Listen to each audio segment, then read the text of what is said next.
Labadiena, su jumis kanalas Martina Taro ir šiandien žiūrėsime prognozę lietuvių kalba.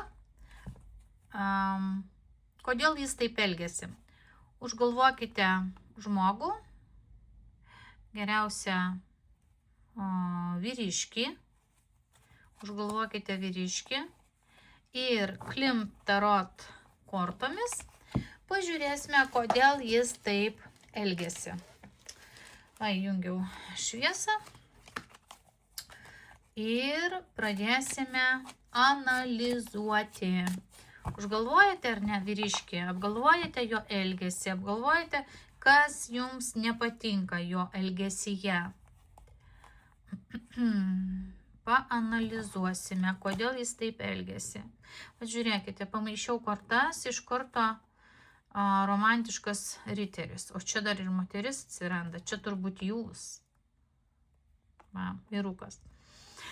Pažiūrėsime, ką kortos norės papasakoti apie jo elgesį. Jaučiu, kad kortos suprato, kokią temą kalbėsim, todėl ir parodė romantiškai riterį. Taigi žiūrim, užmanyto žmogaus, galima sakyti, galbūt partnerio jūsų būsena dabar. Užmanyto žmogaus būsena dabar, kokia jinai? Ego, saulės korta. Vyriška energija. Aš nuostabus, aš svarbus, mano tiesa, mano ego, aš noriu būti matomas, aš noriu būti žvaigždė, aš noriu būti gerbiamas. Tokia užaukštinta, vertingas. Žiūrėkit, jis labai nori būti vertingas. Bet jo būsena dabar. Gal jūs ne iki galo jį vertinat, gal jam atrodo, kad jūs nepakankamai tą žmogų vertinat. Mergaitės. Pagalvokit. Ar jūs jį gyrėt, kada paskutinį kartą gyrėt, o jeigu žiūrit, čia užmanėt kokį buvusį, ar pakankamai gyrėt. Reiškia, manęs neįvertino. Aš toks nuostabus, aš pats nuostabiausias, o manęs nevertina. Tai jo būsena dabar tokia. O čia jinai. Va čia ta, kuri manęs nevertina. Atrodo, aš ją myliu, mano mylimoji. O nevertina manęs. Aha. O vėl čia, aš riteris, aš reiškia turiu tikslus, aš dirbu, aš uždirbu, aš viską gerai darau, aš toks visas toks, žinot, nepajudinamas, visur elgesys mano geras. Ir šitą kortą uždaro temą. Tai vat jo būsena, pakankamai racionali būsena. Racionalus vyrukas. Gerai žiūrim. Kuo dar užimtos jo mintis? Kuo užimtos jo mintis? Žiūrėkit. Paslapčių jis turi kažkokių. Jis nenori sakyti, apie ką galvoja. Jis turi ką nuo jūsų slėpti. Kas įdomiausia. Jo mintis. Meilės tema. Įsimylėjėliai. Vienas, matot?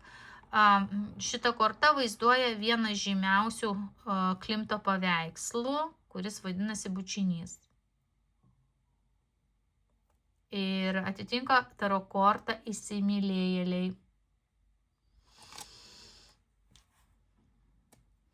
Ką jis slapta myli, arba ką jis čia slapta renkasi tas žmogus. Čia jisai. O gal čia tokia meilė savo? Gal jis renkasi tarp jūsų ir tarp meilės savo, nes čia krenta vyriškis. Mažai tikimybės, kad jisai myli kitą vyrą, ar ne? Tokia tikimybė egzistuoja, bet jinai labai maža. Greičiausiai tai čia yra meilė savo. Jisai renkasi meilę savo ir jo mintis toliau. Šeimos korta. Jo šeima, jo giminė. Ir visas sukauptas turtas ir gerybės, kokios pareina iš jo giminės. Žiūrėkit, kažkoks pas jį atsiveria gobšumas. Čia atsiranda dar velnio korta, kur pasimato, kad tai yra mano, ką mano tėvai uždirbo, seneliai davė, broliai, seserys, tai yra mano, ką aš uždirbau yra mano, aš tai myliu, kas yra mano ir slepiu, kažko nesakau. Pažiūrėkit, vis dėlto čia gali būti susijęs su meilė savo ir meilė tam, ką turiu, ką aš galiu turėti, kuo aš galiu disponuoti, ką aš galiu gauti, valdyti.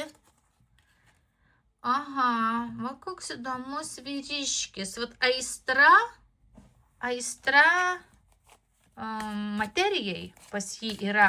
Ir tuom yra slapta užimtos mintis. Kažkokie tai sandėriai, susitikimai, atšventimai. Bet kol kas yra kažkokia tai riba. Gal jisai svarsto apie didelės pinigų sumas, va, kuom užimtos jo mintys. Pažiūrėkim, kokia jo yra vidinė motyvacija veikti, ar dėl jūsų, ar apskritai. Kokia vidinė motyvacija. Jis nori būti laimėtoju. Jau pradžiai žiūrėjom, Saulės korta rodo ego, rodo nori būti matomas, nori plojimų, nori pagirimų, nori medalių, diplomų ir visako, kas parodytų jo išskirtinumą ir pripažinimą. Vidinė motivacija, o čia jisai galvoja apie save, apie tradicijas, kad aš esu puikus, aš esu tiesiog šventas, nu vos ne dievas, nu kaip jis gerai apie save galvoja. Ir jisai galvoja, kad jis gali nugalėti, o čia yra konkurencijos korta, kad jis gali nugalėti visus konkurentus ir va toliau šešetukas, aš laimėtojas. Aš vis tiek nugalėsiu, aš vis tiek pasieksiu savo, va toks teisuolis. Ir ta motivacija, žinot, jis konkurenciją kaip ir mėgsta, jis nebijo konkurencijos.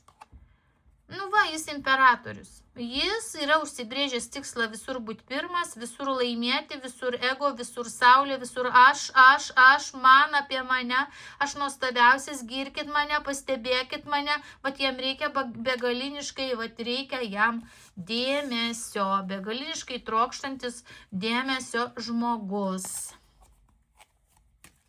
Pažiūrėkim, kokios išorinės aplinkybės arba sąlygos įtakoja jo elgesį. Kokios išorinės sąlygos įtakoja jo elgesį. Žiūrėkit, pasaulio korta. Kažkoks tai augimas. Va ten, kur jam sekasi, va jis pajaučia dėmesį, sėkmę, kažkokį išbaigtumą ir jis nori įvesti aukštesnį etapą, o čia valdymo korta. Jis viską nori valdyti. Valdyti. Čia pasaulio korta, o čia valdymo korta. Toks jausmas, kad pasaulio viešpats. Noriu valdyti visą pasaulį, noriu valdyti visą situaciją, noriu laikyti vadžias ir viską reguliuoti tik aš vienas. Reiškia toks jausmas, kad jam susidaro vis dėlto išorinės aplinkybės tokios, kad tą pasaulio situacijos sistemos valdymą jis vis tiek pajaučia. Pajaučia, kad jis gali tą vairą turėti ir jam tai duoda dar didesnės vidinės stiprybės. Gal čia iš tikrųjų žmogus, kuris turi kažkokias atsakomybės arba gal iš tikrųjų vadovas koks yra. Bet va, tokių savybių turi, jeigu jis dar nėra vadovas, tai jam arba reikėjo būti vadovu, arba laikas būti vadovu. Nu, čia taip krenta, kad vos ne pasaulio valdovas, suprantat. Gerai, žiūrim jo jausmai kokie yra. Kokie yra jo jausmai. Nu, nežinau, nulinio korta, kažkokie nusinulinė jausmai yra. Menki, vaikiški, nusinulinė jausmai. O gal jausmai vaikui, jeigu jis turi vaikų, tai jausmai gali būti vaikui.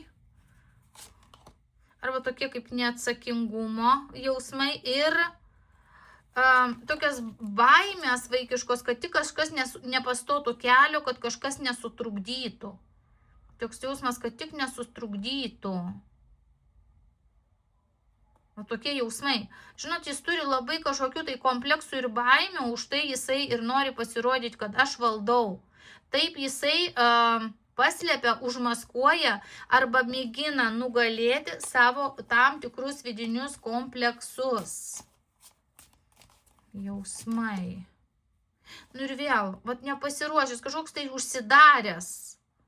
Pakankamai užsidaręs žmogus ir tai, ką jis demonstruoja galią, arba kad aš galiu, arba aš nugaliu, nu tai yra daugiau tokia parodomoji scena pas jį.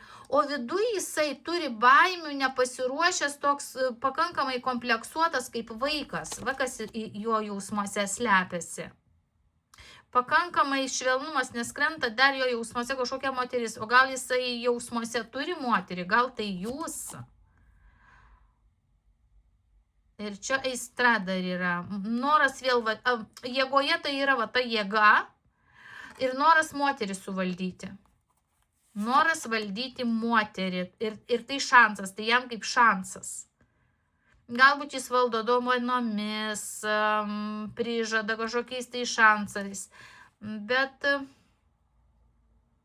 aistra čia irgi stipriai reiškiasi. Jis netgi gali seksualinę temą paėmus ir čia ieškoti tam tikrų pergalių su moterimis, va šitas vyras. Įdomus labai personažas.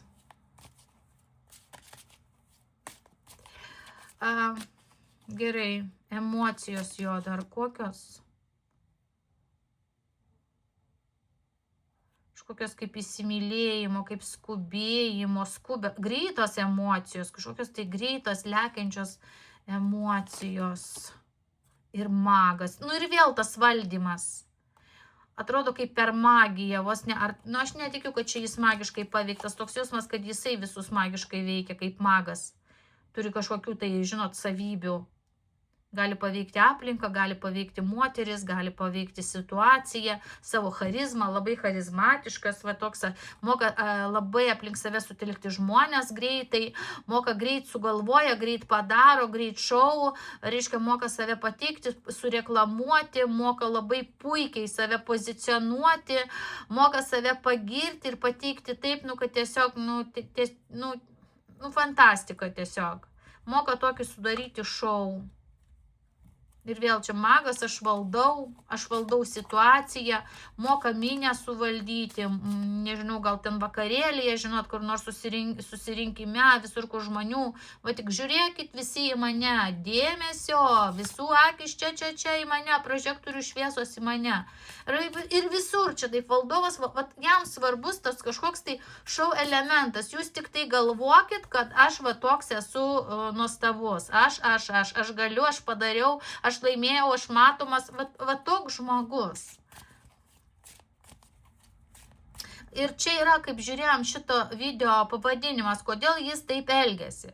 Bet matot, todėl, kad jisai savy turi va tą vaiko kompleksą ir jisai labai bijo nuo to nukrypti, jis būtinai turi gauti dėmesio, va todėl jis ir elgiasi taip. Jis būtinai nori valdyti situaciją, būti laimėtoju ir jokių būdų nepripažins nei kalties nieko niekada. Į ką jums reiktų labiausiai atkreipti dėmesį? Kas jums svarbu, kontaktuojant su to žmogumi arba, nu vis tiek, va toj sąsajoj su to žmogumi, ką jūs turite žinoti ir kas svarbu. Nu, kad jeigu jūs kaip moteris turit labai remtis šaltų protų su to žmogumi bendraujant, nu, ir jisai irgi. Tik taip galima bent jau lygiosiomis su juo bendrauti. Gal tai jūs užmanėt buvusį, o gal tai jis, bet čia rodo abu šalto mąstymo, racionalaus mąstymo, saveikauti su tuo žmogumi, galima sakyti, jį įveikinėti galima tik jo paties ginklais, vienodais ginklais, kalavijas, protas, logika, racionalumas, žemiškumas. Va tą turite žinoti. Va, pavyzdžiui, per emociją šito žmogaus nepaimsit, kaip sakoma.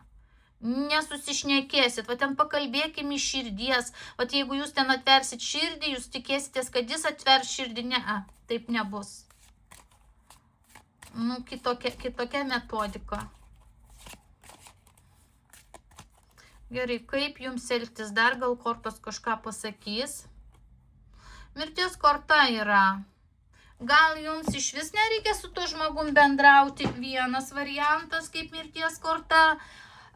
Kitas variantas, kad visiškai pagal mirties kortą keisti bendravimo taktiką, kardinaliai. Va taip, kaip bendravote su tuo žmogumi anksčiau, nebeturite taip elgtis, todėl kad tai neveikia.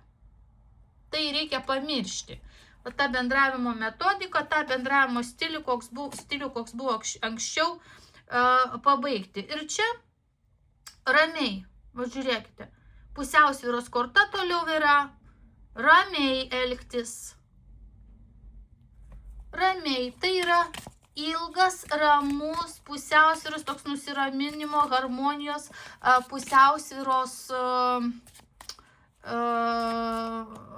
pusiausvyros korta, kur sako, kad jeigu norit kažkokio rezultato su to žmogum pasiekti, elkitės kitaip ir labai ramiai.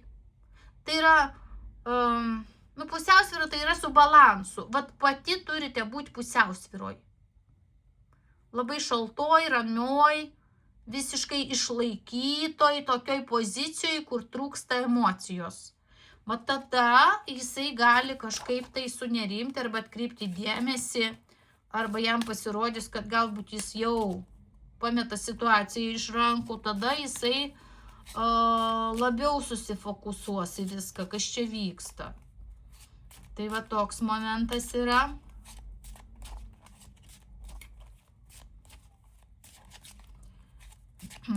Kokius neigiamus momentus jūs turit pamatyti? Nu, va, 3 kalavijai. Tai yra senos nuoskaudos, širdies skausmas, va dėl ko tas žmogus jūs skaudino arba skaudina. Va čia yra neigiami momentai, į kuriuos jūs turite aiškiai labai pasižiūrėti. Ir rodo kontrolę, kad tai nesikeičia, todėl jūs turite nors kiek perimti kontrolės, nes šitas žmogus niekaip, jam yra baisiausia atiduoti kontrolę. O jeigu jūs pradėsite šaltai mąstyti, apsiraminti, neleisti jam manipuliuoti jūsų emocijomis. Žinot, šitas žmogus truputėlį pagal kortas panašus į egocentriką, į narcizą, į sociopatą, psichopatą, vat tokios šaltesnės asmenybės tipo žmogų, kurį emocijomis niekaip nesuvaldysi, o tik jis jūs valdys. Kontrolė gali būti per, ką sakiau, per pasikeitusi jūsų požiūrį, nusiraminimą ir šaltą protą. Ir pažiūrim kortų išvadą, ką dar galutinai, galbūt kokį patarimą dar duos. Nu va, originalūs sprendimai, 7 kalavijų korta, 7 kalavijai, tai yra ieškok įdomių, originalių sprendimų, sukurk gudrų planą, ką daryti dėl to žmogaus arba kaip su tuo žmogum bendrauti. Nes kitaip tas žmogus paims jūsų energiją, o jūs turit sugalvoti, kaip bent prie pusiausvyros prieiti arba jums ją paimti. Va ir tada bus jums laimė. Va tik toks būdas prives prie kažkokios tai sėkmės, prie pasitenkinimo. Kiti metodai, vat kažkokia tai nauja informacija, galbūt kaip psichologiškai bendrauti su tokiu žmogumi, irgi kaip variantas.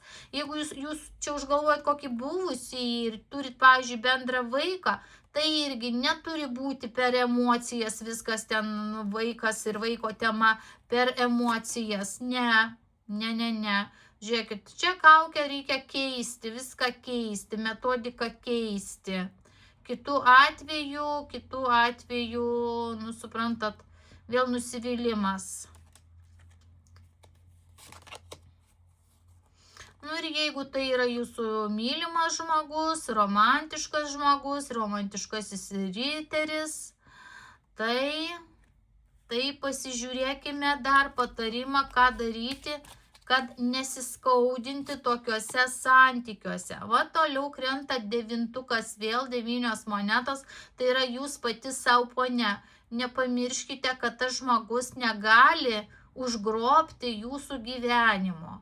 Kad jūs turite vertinga būti pati savo. Nu, mokykitės iš jo. Žiūrėkit, kaip jis vertina save, kaip jis moka pateikti, kaip jis moka, save, iškelti į pirmą vietą. Tai va, keiskit va tą visą taktiką ir bus jums laimė. O kodėl bus jums laimė? Nu, todėl, kad jis pamatys jūsų šaltą protą ir tokį sprendimą. Jam nušvis tiesiog vainikuota mintis, nušvis galvoje, kokia jūs tiesiog karalienė savim pasitikinti. Žinokite, tokias moteris labai vertina ir siekia vyrai. Žiūrėkit, netgi atsiranda kova vidinė arba išorinė dėl jūsų. Čia yra drąsa. Reiškia, už tokią moterį kovoti. Ir žiūrėkit, savaikauti. Jau jisai pats pradės prisitaikyti. Kaip prisitaikyti prie tokios moters? Nu ir žiūrėkit, didysis teismas. Įsivaizduokit, kokia sunki kova. Jam transformacija kaip antras šansas. Labai čia kaip prisikėlimas iš naujo, santykiai gali prisikelti iš naujo tie romantiški, jeigu jūs pakeisite savo poziciją, jo požiūris į jūs irgi pasikeis. Tai va, tokia šiandien buvo informacija apie žmogų, kodėl jis taip elgiasi. Tai vat todėl atsakymas ir jums reikia elgesio modelį su to žmogum keisti. O aš baigdama linkiu sėkmės ir iki kitų susitikimų. Iki.